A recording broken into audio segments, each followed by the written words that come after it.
Welcome to 5 Barrel Factors, the channel where we break down the 5 key forces shaping global crude oil prices. During week 40 of 2025, Brent crude oil prices declined. The benchmark fell by 3.1% week over week, dropping from $69.50 per barrel to $67.30 per barrel. Below are 5 key factors that influenced crude oil prices over the past week. First, shutdown shockwaves. The U.S. government officially shut down on October 1st, after Congress failed to pass a budget extension.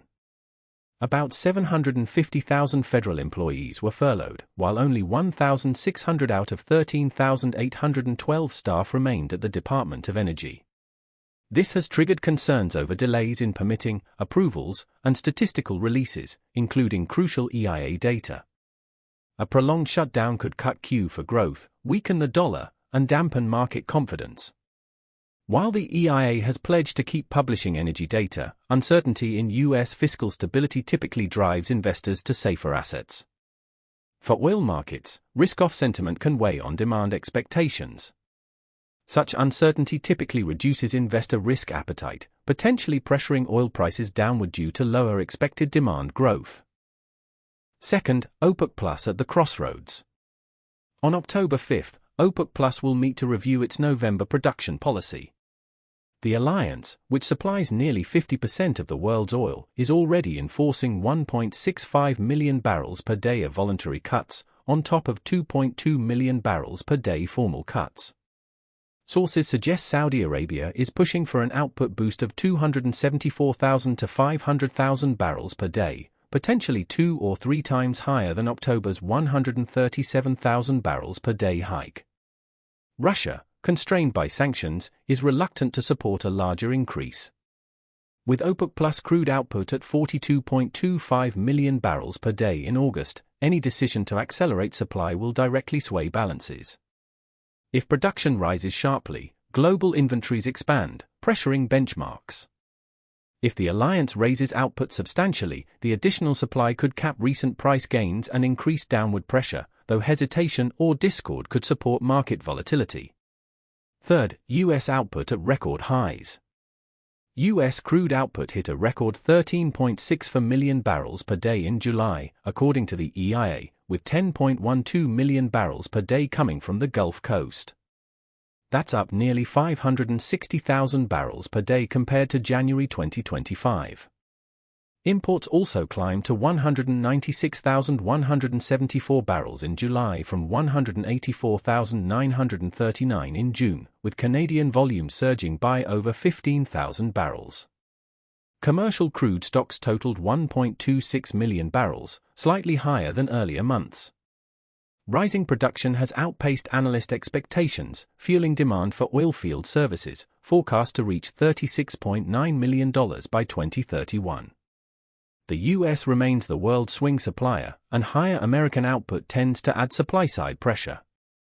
This robust production growth boosts global supply buffers and makes markets less sensitive to geopolitical shocks, which generally weighs on crude benchmarks by tempering upside momentum.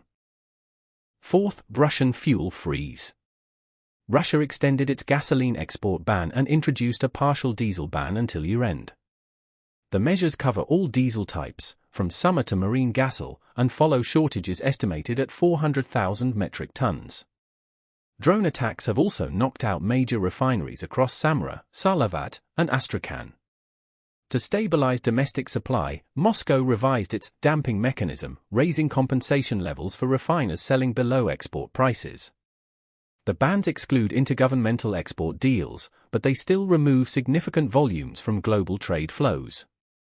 Supply disruptions from Russia, the world's second-largest exporter, tighten international availability. These bans reduce refined product availability in global markets, particularly diesel, tightening supply chains and exerting upward pressure on international oil prices. Fifth, sanctions and straits. On October 1st, the U.S. imposed new sanctions on 21 entities and 17 individuals tied to Iran's oil and defense procurement.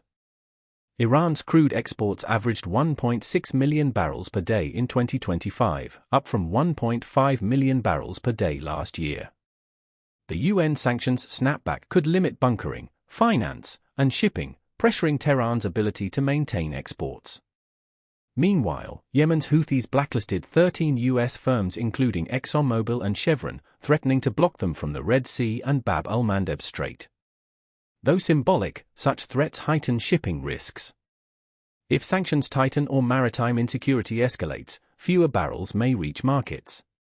While symbolic in part, these measures increase regional instability and shipping risks, which can elevate oil prices through a heightened geopolitical risk premium. Thank you for watching 5 Barrel Factors. Stay with us for clear, concise insights into the forces driving global energy markets. Don't forget to subscribe and continue following the channel for daily updates.